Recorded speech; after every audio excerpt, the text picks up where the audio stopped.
Everyone, we'll go ahead and get started. Welcome and thank you for calling in today. We are recording today's session, so we ask that you turn off your cameras and mute yourselves during the presentation. I'll be monitoring the chat, so please feel free to share any questions you have there. Julia Hill is volunteering for tech for us today, so thank you very much, Julia. We are looking forward to it today. As I said, we're recording the session, which means I will share the recording with y'all tomorrow. I'll put it up on our YouTube channel. All of our old webinars are up there as well, so if you've missed any of them, you can certainly catch them there. If you're uncomfortable with your name showing on the recording, we will be sharing screen, so your name will probably be very small, but if you are uncomfortable, you can message Julia privately and she'll mark your name as attendance, and then you can change your name to anonymous.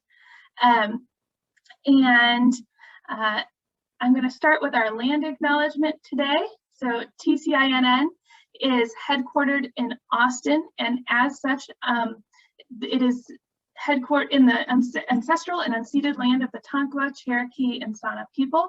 Our ongoing colonial presence on Indigenous lands compels us to take action now to counteract the effects of colonization. The work we do through the Texas Children in Nature Network is one small step towards that effort. So I'm going to put a few links about our Indigenous people here in the chat, and I'm going to turn it over to Laura and Courtney. They're going to be doing our presentation today. They're from Trinity University and have some really exciting stuff to share with us. So thank you so much. All right. Thanks, Sarah. We'll just give you a short introduction of ourselves so you know who's speaking with you today. But I'm Courtney Crim, and I've been sorry, things going on my computer. I've been with Trinity. I guess I'm starting my 11th year now, 11th, 12th, and I did not initially come to the university with this as my line of research. I've done a lot with outdoor education, Project Wild, those type of things, but the idea of using the environment to help with initially our pre-service teachers' mental health and then our students' mental health has been a relatively new kind of trajectory that Laura and I have been on. And so it shows in the introduction there that I'm Associate Professor of Education and now Environmental Studies, because our new course is actually going to be counting in that program of study. So we're very excited about that. This has been an ongoing kind of trajectory that's really grown, and I think really been something that Laura and I both have really taken to heart, because we've seen the benefits that it can have with our students. There was a question earlier about, oh, this is pre-service teachers, can you know, other people come? And it's like, absolutely. Our title is pre-service teachers. We're going to share some research about that with you, but it's obviously for everybody. So we're glad that you're here. And Laura, you want to introduce? Yes. So thank you all for being here. This is just something that Courtney and I just love talking about. I am a professor at Trinity, and my background is child development and curriculum development. But a few years ago, I read the book Nature Fix by Florence Williams, mainly because I had kind of realized how many of our students have mental health issues. And I read it thinking, okay, this might be interesting to hear about the research and help them. And so I quickly took it to Courtney and another colleague and said, you know, I think this is important, that we need to look into this. So we started doing research on that now, and we're going to share that with you today, and a little bit about how we came to that. Okay. And Laura's going to be driving the bus, so she will be working our screens here. So just to give you a little guideline of how we're going to approach this today, we are going to spend some time talking about the benefits of natural environments. And we know we're preaching to the choir on this, but when Laura and I really started looking into this, we really wanted to know the science behind it. You know, going in to apply for grants or, you know, convince our university to approve a class just because, hey, we know it's good for you, wasn't going to fly. So we've spent a lot of time really learning about the science and the theoretical underpinnings of this.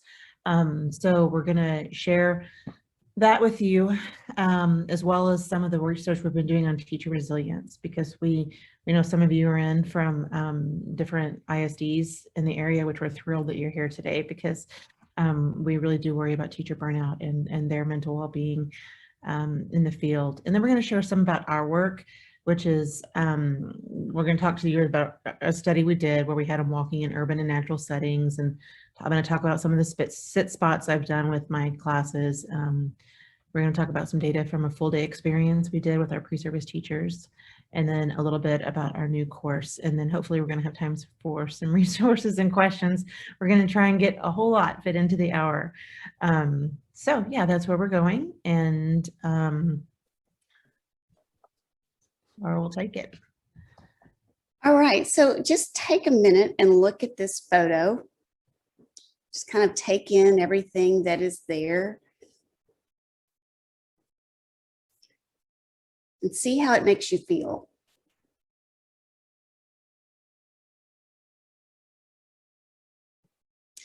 Now look at this photo for a minute.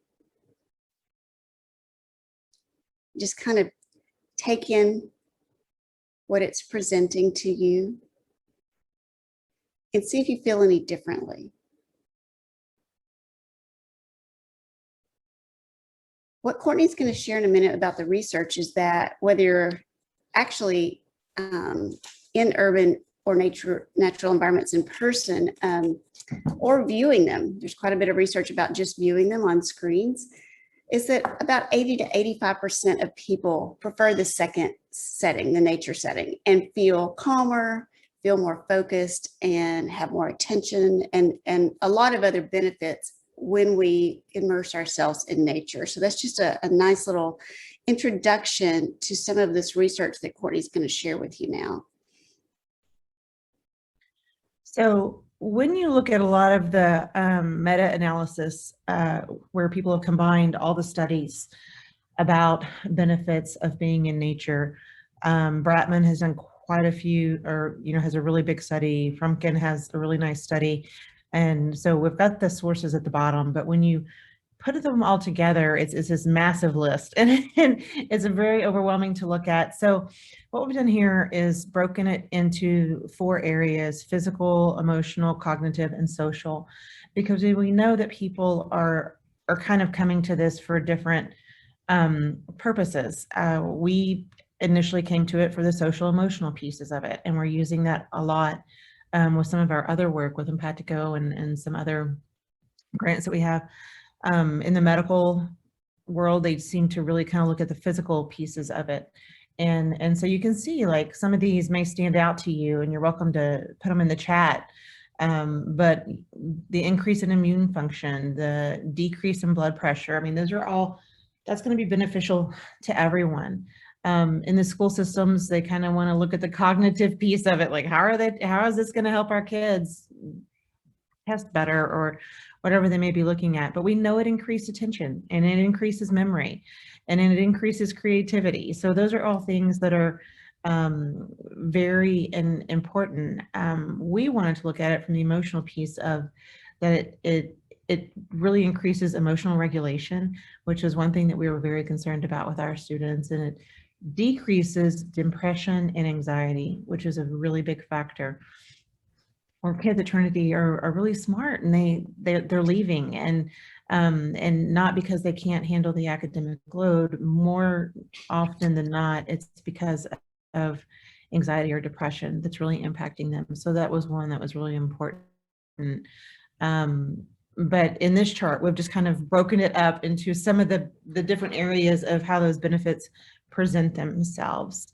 And then when we look at what's causing these changes, they're basically 4 main theoretical mechanisms that have brought us to this. And so all those studies that contributed to that big list of what goes up and what goes down have kind of come from studies that were framed around one of these 4, or a combination of these 4 mechanisms.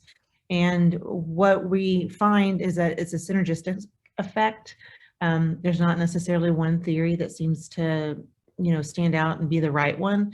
And from where we are, we're like, we don't care. We're not going to get into the argument of which one's right because we don't care. It's working. That's what we want to do is use what works. And so we're going to talk about each of these just a little bit more to give you some background on it. So on the research on the stress reduction theory was probably one of the earlier ones that came out. And this suggests that we can recover from stressful situations and that this recovery is enhanced through exposure to natural environments. And you may have heard of Ulrich's kind of famous study of putting people in hospitals who had a window view or those who had no view. And those that had a window to the outside healed much more quickly. And they recovered faster, they had fewer pain medications that they needed. But those with just the built environment did not fare as well. And so, from this, in that original study, learning that nature definitely has a calming effect. And we learned also too that you don't have to be in it necessarily, that even just the view of it is actually beneficial. In a nutshell of how that one works is that when we're overloaded, when our body and brains are overloaded, our body seeks out calm. And when it wants to calm the impulses that are coming into the brain. And so it finds this in a natural setting. And so it seeks that out. But we do know that about 15 to 20% don't respond as well to that. So there are a lot of factors and variables that depend on it. But overall, it's a good place to start. Okay. And in the next one that we're looking at is the biophilia.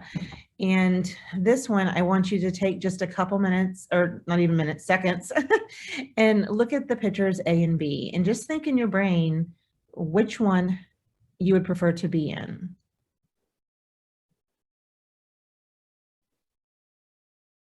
And we're not going to take a poll or anything, but when we look at this, most people tend to choose B. And biophilia suggests that humans we're just innately drawn to natural environments like I'll also add that Laura and I are trained forest therapy guides. And when we're talking about things in nature, we term it the more than human world. So that humans, as well as beings in the more than human world, are drawn to specific things in the environment. Any of those things that help us maintain our survival. So this kind of explains why people want the waterfront property, or people want, backyards with really lush vegetation, because it kind of brings us back to that biological impact piece of us. That we prefer natural environments to synthetic ones. It's part of our evolution. It keeps us alive. We also have found that these environments tend to have a moderate fractal quality, and they possess actually a geometric complexity that is not always immediately apparent. And there's an actually interesting study that says that may be some reason why Jackson Pollock's work is so desired, because it's got those fractal patterns in there that our brains just immediately are seeking out. And so it may be the attraction to multi-branching trees that can elevate our position or provide safety, or close to running water, because that means that we have, abundance of food and water in which to survive. But biophilia really brings in that piece that as a biological being, we strive and crave to be close to nature in that way. So that's how that theoretical underpinning kind of connects. The next one is attention restoration theory, and this is one that we actually kind of tend to lean on a little bit more. This is originally work done with the Kaplans in '95, and basically it comes into the idea that our cognitive resources, and the way we describe it very simply in our development course, is that you've got this frontal lobe is where you're making decisions, and your logic and your thinking and your cause and effect and all those processes are happening. And the more it hits with a redirection or a new direction or stress or stimuli coming in, it's like a gas tank that just gets empty. And so the work environment requires an access of this hard fascination that the Kaplan's termed. And I'll talk about that more in just a second, but they talk about hard fascination, which are things that you really have to pay attention to, and you have to concentrate on moving that. And so when your requirements of your directed attention, things you have to pay attention to, are greater than the capacity of that frontal lobe, you're fatigued.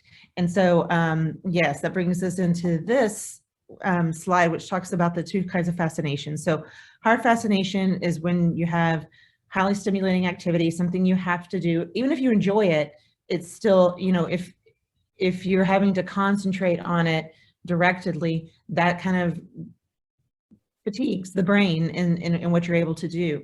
Soft fascination is when your attention is held by a less active stimuli or activity. It kind of just, it allows you that time to reflect on what you're seeing. It allows you that introspective time to think and make connections and connect with memories.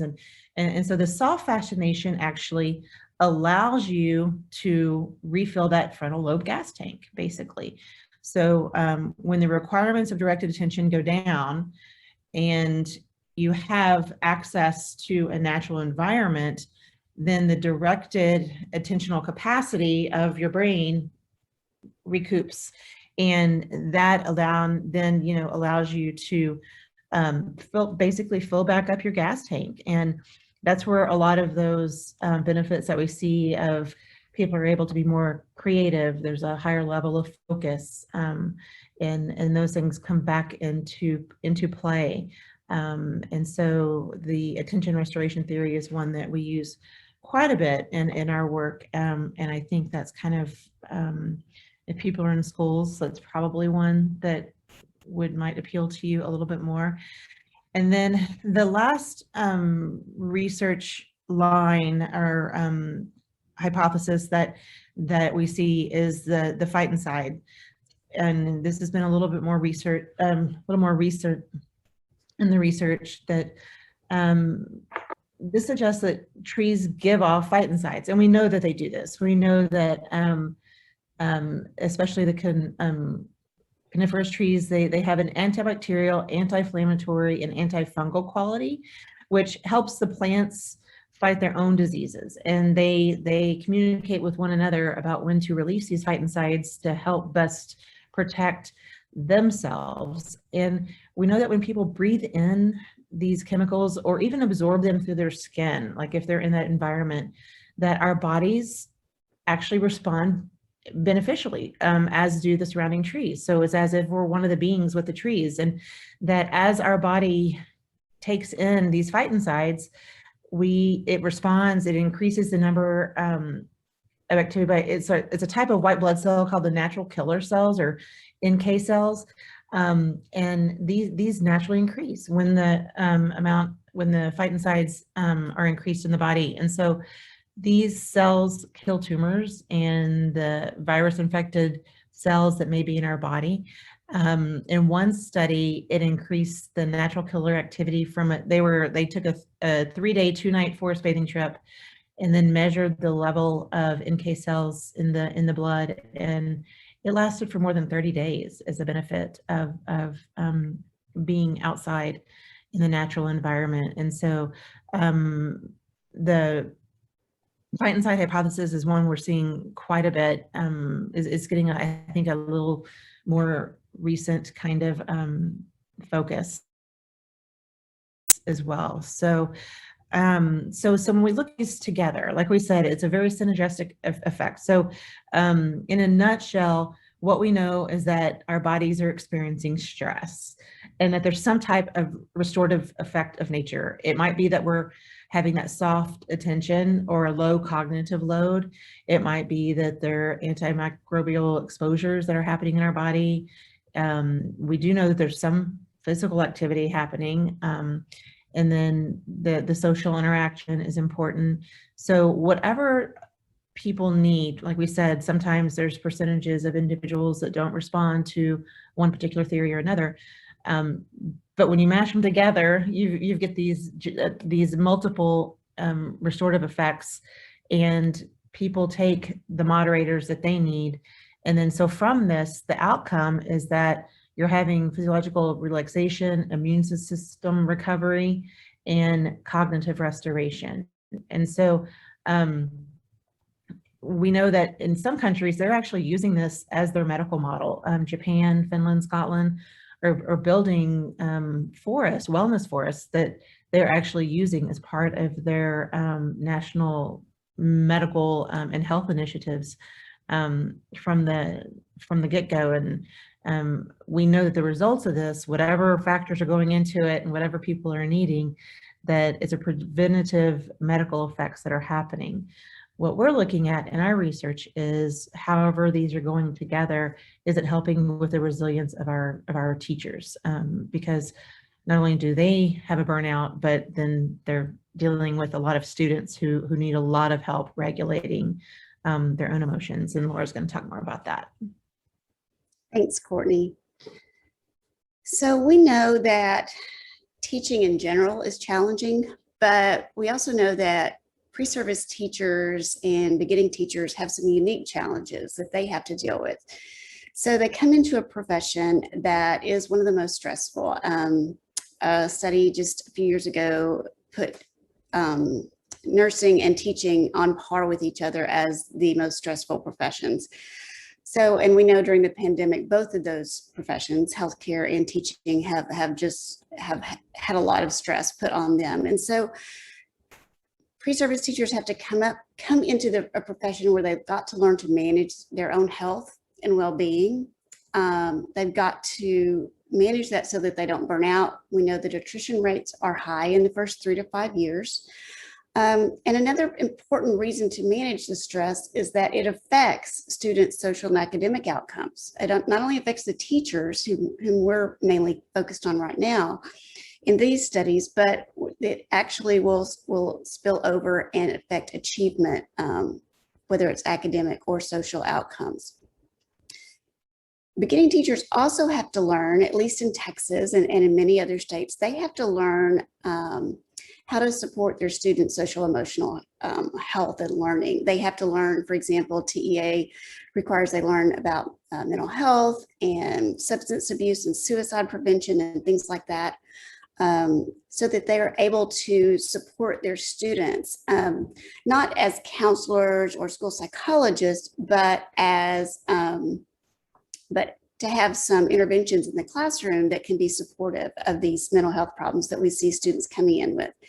But having to deal with all that puts educators they have a potential for developing what's called secondary traumatic stress, which in the past has been thought to only be something that healthcare workers or first responders suffered from.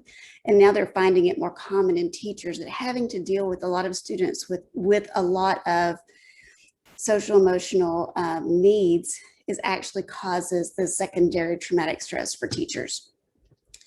And then we know that pre-service teachers, especially those programs like ours at Trinity that primarily prepare teachers, the traditional age population that would be within the ages of the early 20s, they have to support their own mental health. This is a new developmental period that's called emerging adulthood. It's not found in all parts of the world, but it's definitely found in more urban areas where adolescents continue their education in some way, whether it's through a trade school or a university. That kind of extends adolescence, and instead of just calling it a long adolescence, there's actually a new developmental period called emerging adulthood. And during that time, 18 to 25, this is the highest onset for a lot of disorders like mood, anxiety, schizophrenia, for example. This is the primary time that it surfaces. And a lot of these things are because students now have the cognitive capacity for these types of disorders to come about, because we are seeing their prefrontal cortex come online and be able to, unfortunately, have some of these issues present themselves. So these are just some charts, and there are many more we could have put here just to show that among all of those issues pre-service teachers are dealing with, college students in general are having a lot of the rate of mental health issues has just skyrocketed. These are just charts from 2008 to 2017. I was looking online at the same source yesterday, and they found some increases in 2020 at the beginning of the pandemic, and they're still analyzing the data for 2021. But basically what we see is, while the college student population has increased about 5% during these years, the rates of mental health disorders have gone up around 30%. So it's something that's of concern. And I think it's obviously going to affect pre-service teachers as well as all college students. So instead of seeing this from a deficit model, which you definitely could look at it that way, at Trinity, we've chosen to think about it as resilience.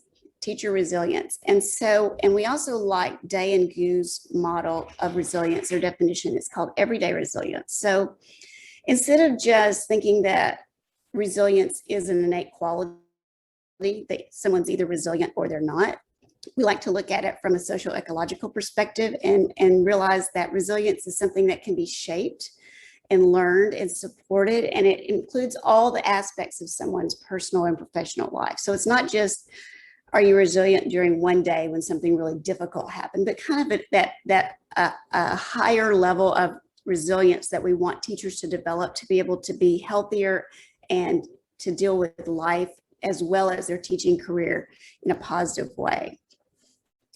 So Mansfield and other researchers have come up with a systemic model of teacher resilience. They examined more than 100 studies and kind of broke it down into 4 areas that teachers need to be resilient in. First, they need to have some personal resources like motivation and social emotional competence. And these are the types of things we typically look for teachers to come into our programs with already. That's not to say that these can't be developed, however. Contextual resources that they need to find networks that are supportive. At Trinity, we have professional development schools where we've had long-term relationships with schools and mentor teachers, and that's really supportive during the year-long internship they learn to teach. So we teach them to seek those relationships out to be supportive. Strategies are things that we teach so that the pre-service teachers can learn how to deal with problems and issues when they arise. And then there are outcomes, and well-being is the primary outcome we want to look at for teacher resilience. Well-being, when someone has a good sense of well-being, it increases their teacher resilience quite a bit. So what we're going to talk to you about are some strategies that we use at Trinity to help support teacher resilience. So we've been teaching them about this research on natural environments and well-being. It's obviously most people, it's intuitive that being outside in nature, most people spend the weekend at the lake, or they go camping, or they go to the beach for the summer. And we do all those things. And so we know that most people feel like those are positive things, but it's really important to share with them that there's solid evidence about how this impacts their well-being. Then we create learning experiences for them. One thing we do is we let them collect their own data and design some action research around it so that they can actually see, well, this is what the research said, but what about me? What does that look like for me? Is it really effective for myself? And then we are working on helping them intentionally practice spending some time outdoors to promote their well-being. We'll talk a little bit more about both of those in our research study. So one of the ways that we have done this at Trinity is in a child development class for a few years, we had students walk in urban and natural settings and kind of replicated some of the experiments that we have seen. We did this for 60 minutes. If you're in the San Antonio area, what we did is we had the urban setting was a part of downtown San Antonio with the bus station and not the Riverwalk, for example, kind of just not just a typical downtown area. And then we also, the natural environment, we use Medina River Natural Area, which is in South Bexar County. So we had them walk and take some scales. They looked at the profile of mood state, which is commonly used in this type of research. And we'll talk a little bit more about what that scale looks like. On the scale, there's subscales. And what we did find here with these students was significant differences in their tension and anxiety and their anger hostility scales. We didn't see some of the other scales move, and part of that might be because one of the times we had the students walk in the urban area, they encountered a pop-up festival of some sort. Courtney, what was that they walked right into? Yeah, it was a Day of the Dead pop-up festival, and they were so excited. Yeah. So that it was actually fun. So, you can't always control research, but we also realized that we had them walk for 60 minutes. And since we've done this, additional research has come out, and we know that while there are studies showing that anywhere from 20 minutes to days spending time in nature is effective, what we know now is most of the research shows that 120 minutes or 2 hours is kind of an optimal sweet spot. So we also feel like if they'd spent a little bit more time out there, that would have been better. But it was effective, and students got to look at their own research. So we had them do that. Courtney's going to talk about this activity she had some of her students do. You're on mute. There we go. I had them doing this, and I've been doing it for quite a while with my first year experience groups, and then also with the adolescent development class. And I didn't know about sit spots at the time because I hadn't been trained with forest therapy guiding, but I called it a restoration assignment. But it's basically a sit spot, and their assignment is to visit and revisit a selected site every week for a total of just 30 minutes or more for just observation. And you're later observe and record what you're noticing, thinking, or feeling. The one rule is that you couldn't have your phone out. Some of them, they were allowed to take pictures with it if they were going to include those, but that was it. And I've just got, most of my comments are actually kind of locked right now in vivo. I have to put in my new key to get back to my data. So the license stopped, but I pulled a couple of these, and I've just got pages and pages of their comments, which were really interesting. You can read here. Over time, I began to realize that if I listened closely, I could hear the birds instead of the cars, because she talks about I don't know why I'm sitting out here. All I hear are cars, and then as she gets further down, she said, I thought it was interesting that although the birds were closer to me and I'm more used to hearing the cars, so that's what I noticed. But, she began to enjoy it. As I grew used to sitting out here, I began to enjoy it more and more, because some of the things I would get with our earlier journals is, I don't even know what I'm supposed to be doing out here. What am I supposed to be? They were kind of there was some pushback on doing it. And then this second quote is, this time was exactly what I didn't know I needed, but had been craving. I didn't do anything. I didn't have a book or any schoolwork or anyone else with me. It was down the street from, and for the whole time, I didn't think about anything, and I felt my entire body relax. I'm so thankful I saw the space, especially since it's my very first bluebonnet season living in Texas. But we encouraged them to find a place close to them that they could get to easily. It didn't have to be in the middle of a forest area. It could just be, their backyard, any place that they could get to very easily. And if you look at the next slide, we've got just some of the things. I'm still analyzing this piece a little bit. But these are some things that, I've learned about what they learned actually after looking at their journals over time. First of all, they did not expect it to be worth their time. They're like, what? I have to go sit for 30 minutes. I've got so much to do. This is ridiculous. And so they fought it a little bit, but their journals did gradually demonstrate acceptance. Like, oh, I'm not hearing the cars as much anymore. I'm hearing the birds. Or, oh, the flowers are open this week. Last week they weren't. And so they were noticing little things. And so with this, there's evidence that they develop the skills that enable them to use the sit spots somewhere in the future. That's what we also want, is that we want them to be able to leave us and be able to use these strategies when they get out in the world. They seem to be grateful for being forced to take the time. So, and they would say, like, at the beginning, it would start like, oh my gosh, this is so ridiculous. I've got so much work to be doing. And then a couple weeks in, it was very much like, I'm so glad you're forcing me to do this, which I felt kind of funny. I was like, yes, I'm twisting your arm. But it was an assignment, so they did it, which is what we're finding too, is that if you just tell people, hey, go outside, it'll be good for you. It's really hard for people to do that, because that mindset of that I always have to be doing something. So we find that when we literally make it an assignment to do nothing, to go sit out there and just be, and no schoolwork, no phones, when they feel like they have an excuse and a purpose to do it, they really benefit from it. So multiple of the students indicated they would be continuing to using the strategy, like, oh my gosh, this assignment's going to be over, but I know during finals I'm going to be doing the same thing. This has helped me so much. I can go back and focus.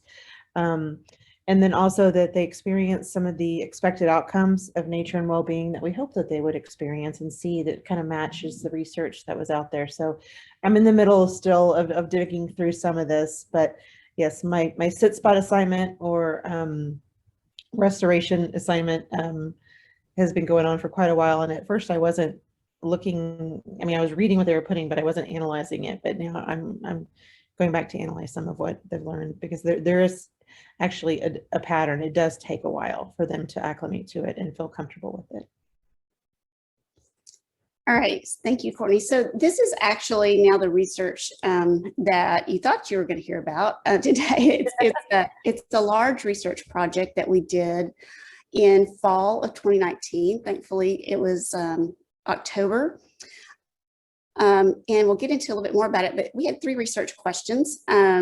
Basically, we wanted, the first 2, we wanted to know what is the effects of spending time outside on rumination and multiple aspects of mood. Both rumination and mood, the scales that we're going to talk to you about in a minute, have been used in this type of research previously, and their good validity and reliability.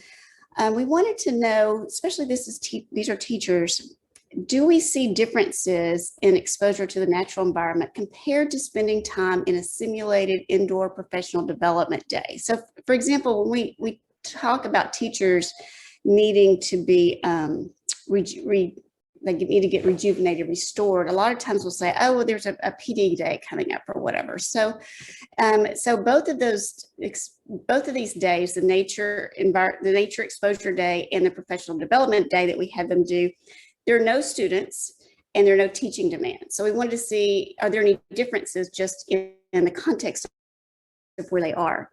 Then we wanted to see if this had any effect on Preservice teachers' mental health and their intentions for taking care of themselves in the future by spending more time outside. So this was our methodology. We used mixed methods, as you'll see in a minute, and we actually we formed it as action research because we taught them about all of this, and then we had them participate. So there were 16 participants. They were in our Master of Arts in Teaching program, and they were completing the first of their first semester of 2 semesters of clinical practice. And so what that means is they spent 4 days a week in their professional development school teaching with their mentor teacher and 1 day at Trinity in classes. So we took all 16 up to Pedernales Falls State Park, which is one of my absolute favorite state parks in Texas, for a day.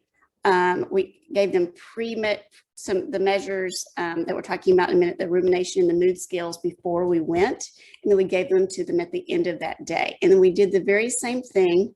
One of their days that they had classroom days where they were working kind of on portfolios all day, a little bit self-guided, not like sitting listening to lectures, but actually doing things. We gave them the same scales so that simulated a professional development environment, same measures at the beginning of the day when they got there and at the end of the day when they left. And then we surveyed them 4 months later to see if this had any impact on them. So the measures we used were the Rumination Questionnaire and the Profile of Mood States. And these are within the profile of mood states, these are the subcategories, and on everything that has an asterisk, we had significant results with, and I'll show you what that looks like a little bit more.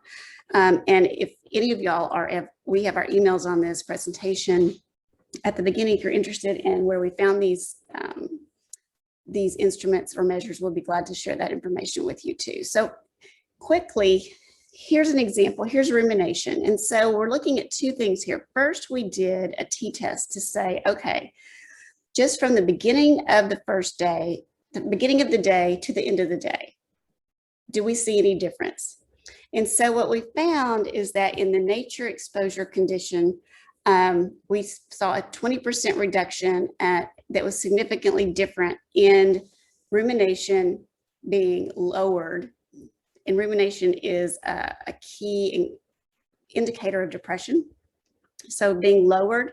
And we also saw it being lowered in the professional development day, but not as significantly, because then we did an ANOVA analysis, which compares the two environments, everything that happened in the natural versus the professional development, and found there was a significant difference between those two environments as well, not just the pre and post.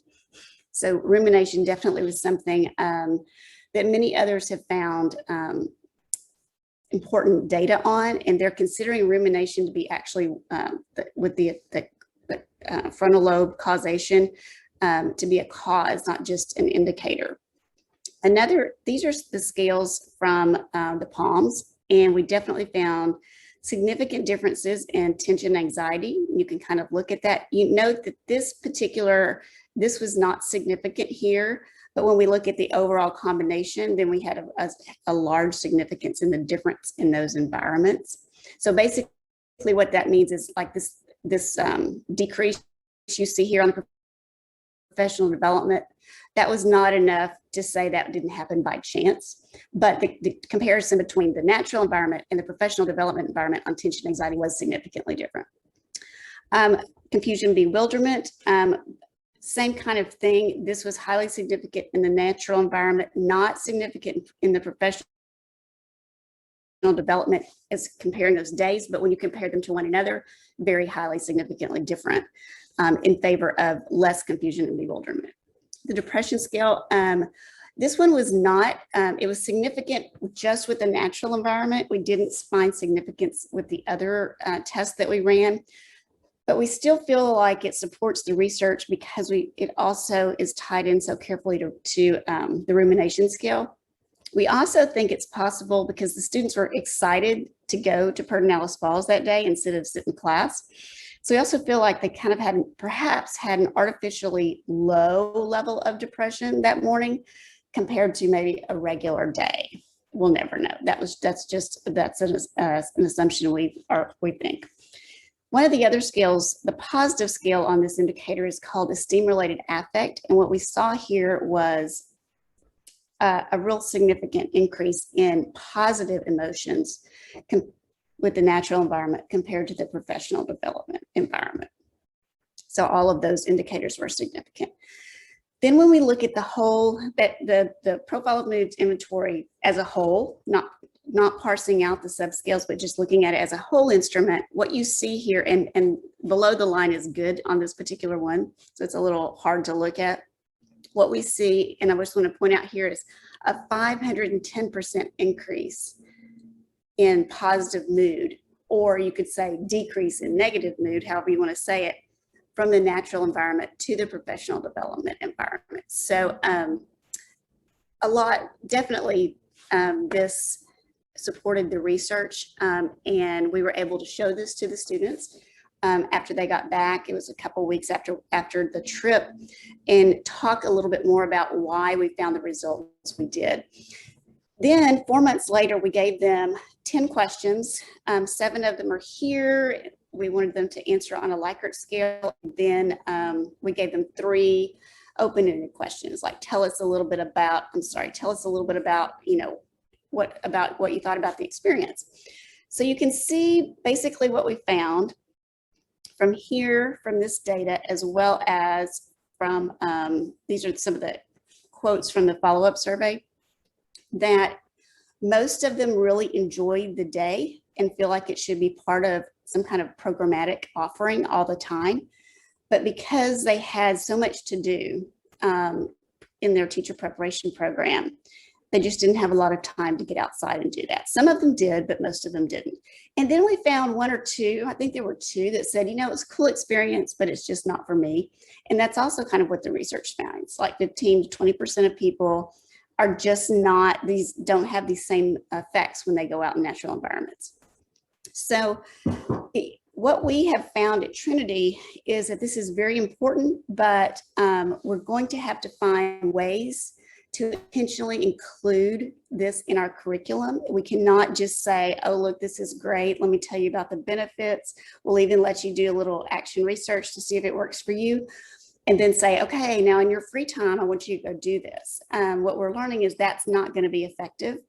It can't be an add-on. It's going to have to be an experience that's embedded within what we teach our pre-service teachers as far as how to take care of themselves to develop that overall teacher resilience that we really want them to see. So because of that, we are excited that Courtney and I have, we put together a course that will be offered in the fall at Trinity. And it's cross-listed in education and environmental studies. And it is one of the classes that pre-service teachers can choose to take. It also accounts for some of our common curriculum requirements. So we're pulling in, we're looking at pre-service teachers, but we're also just looking at any of the college students that would like to take this class. And we're going to do it in a 3-hour block on Wednesday afternoons, plus one full day field trip. And we have committed to doing 50% of it outside in field trips, going to parks, going to green spaces. And you can kind of see the units and essential questions that we're going to use. We're going to talk about how do we get so far away from nature, look at the history, culture, and tradition. We're going to look at all of the research that we've been talking to you about. We're going to talk about schools and the importance of connecting children with nature. We know that children that grow up in around more nature, they have better mental health. They have a lot of other positive developmental outcomes. And then we're really going to look also at equity, inclusion, and reciprocity, because we know that not everybody has access or feels safe going outside in nature. So we're going to look at some of those indicators as well. So we're excited to offer this class. We originally hoped we would get 12 students to sign up. So we put a cap of 20. We got 20 the very first day of registration, and we had like 30 on the wait list. So we've increased the class to 230 students. So we really don't know what we feel like we're kind of crazy trying to do this and do field trips almost every other week. So we'll see how it goes, but we're excited to actually carve out time for students to go and be outside and say to them, this is a worthwhile use of your time.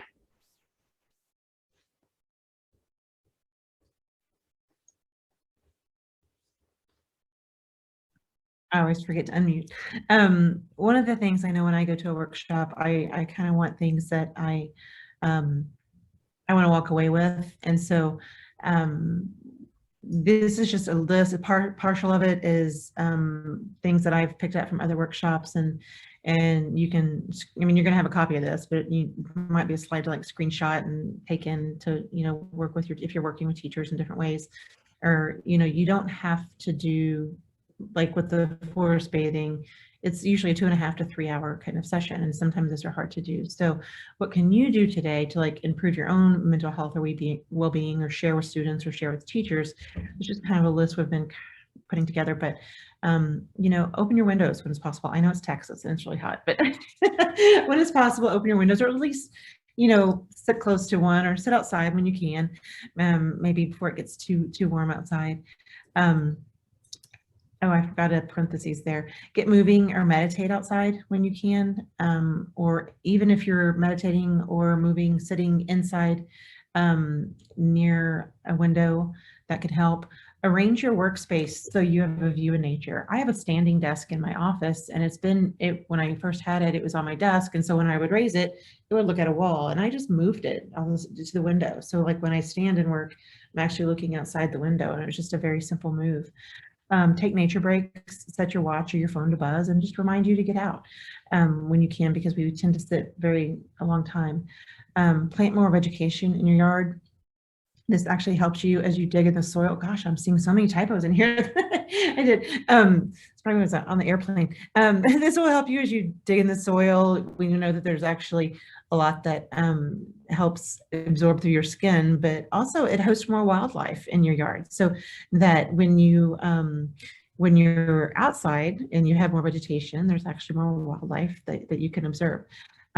Play with your food, and that sounds kind of silly, but touching it, smelling it, savoring it, just thinking about the fact that you're connected, that reciprocity piece of how did that orange get from the land to your hand, and then in turn you're going to be using that from with your body.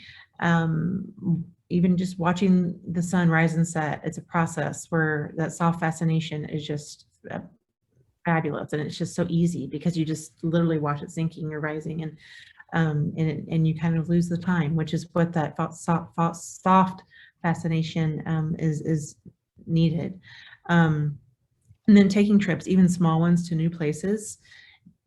Simply, it doesn't have to be some grand place, just some place different, where you're going to have new sights and sounds. For example, Harburger Park is very close to where I live, and I tend to always use one entrance. And when Laura and I were shooting a video to promote our class, we went to the other entrance, and I saw so many new things. And it's literally the same park. It's split by a road, but there were so many new sights and sounds and sensations. And so, even if you're sitting in your backyard, moving the chair to the other side of the tree, because enough of that tiny little trip actually brings in new sensations that help with all of those theoretical pieces that we were talking about, that can help your mind and your own well-being with those rumination skills and your mood and all those other critical aspects that we know are so important.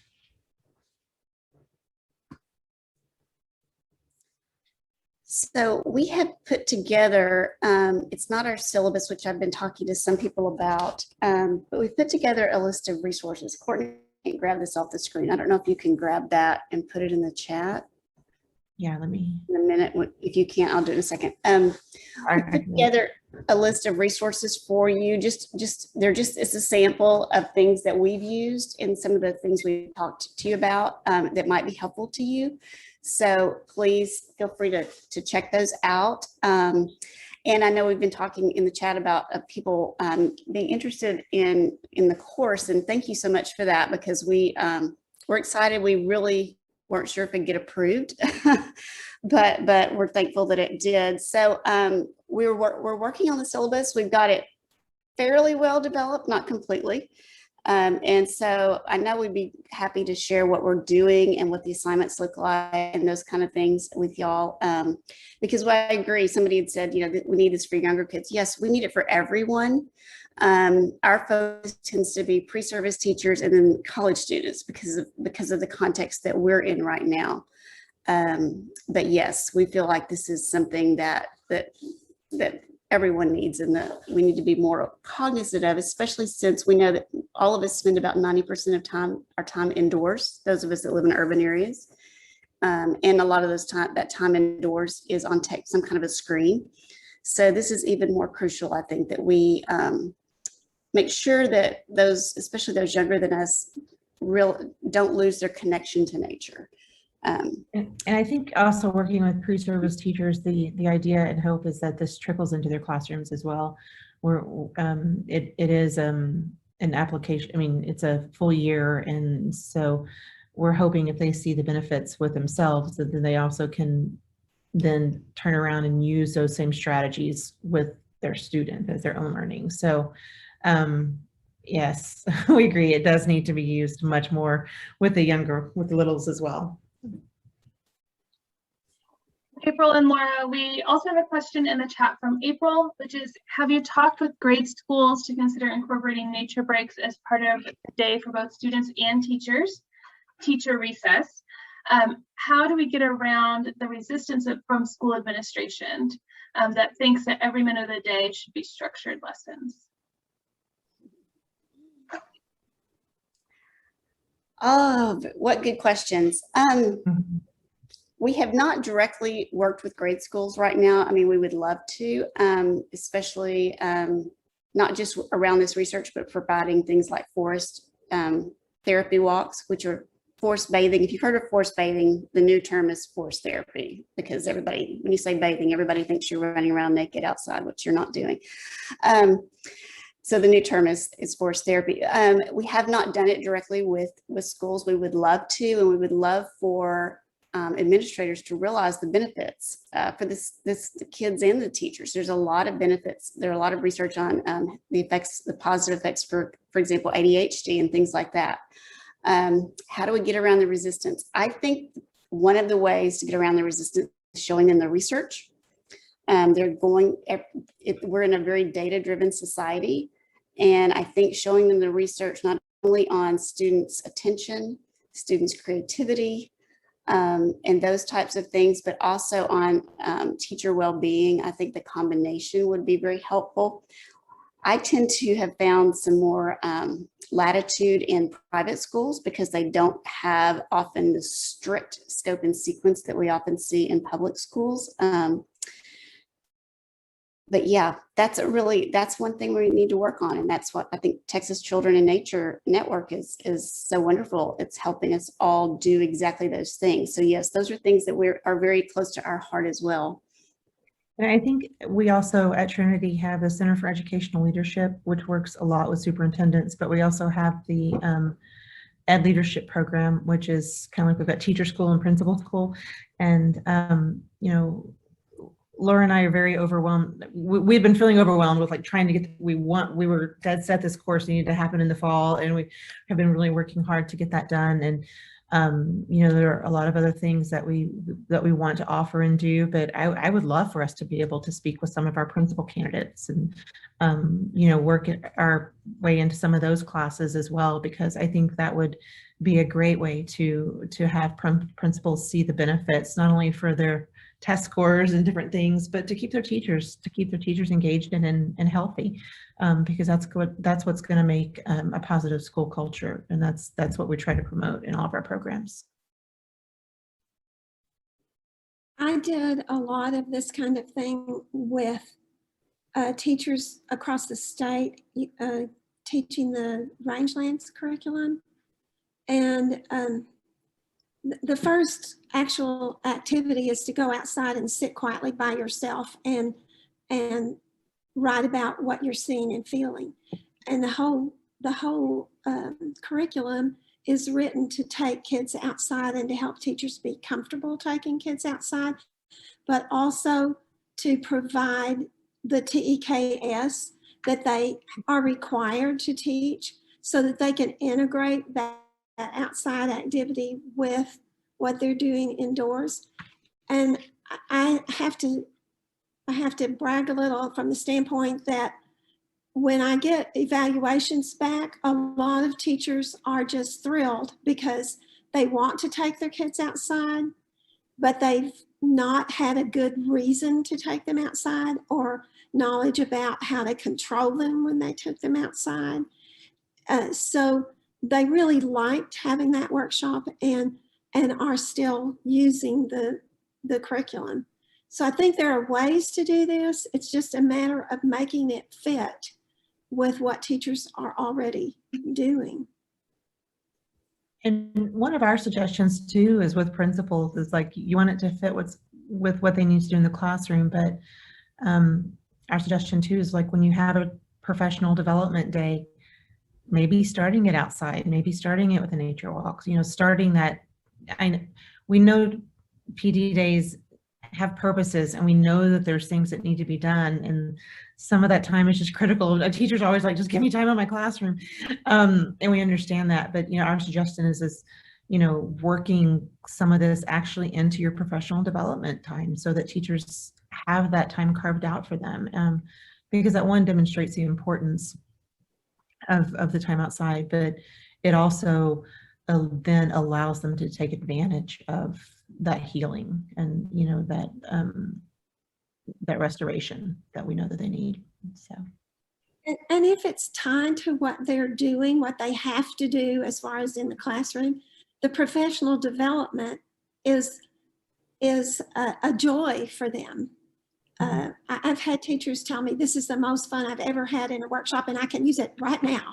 So I think sitting and listening to somebody talk is interesting and informative, but actually getting up and doing that activities and going outside to do that is even better for the teachers. Right, and this is actually a follow-up. Last month we did actually with Texas Children Nature Network. We Sarah had arranged the nature therapy walk. So we actually did one of those. It was a whole day, or not the whole session was about being outside and going through the standard sequence and those type of things. So yes, this is kind of a follow-up to the experience piece of it with some of the research behind it. Because we know you can't take things into a district or to a principal or, without having the research behind it. So this kind of gives us both. Yes, you're exactly right, Sandra. I think the experience needs to happen. Great. Thank you. Yeah, thank you so much for coming. There's been a lot in the chat too. I've been trying to keep up with. Yes, thank you so much, Courtney and Laura, for such a great presentation. I know that everyone who attended learned a lot today. I will be sharing the recording tomorrow with everyone who registered, so please feel free to share that link out to anyone who you think might find this interesting, be it someone in your school district or another teacher or even an administrator who might find this research good. With that in mind, I put a link in the chat for our evaluation. I'll also put that in the email, and everyone have a fantastic afternoon. Thank you so much.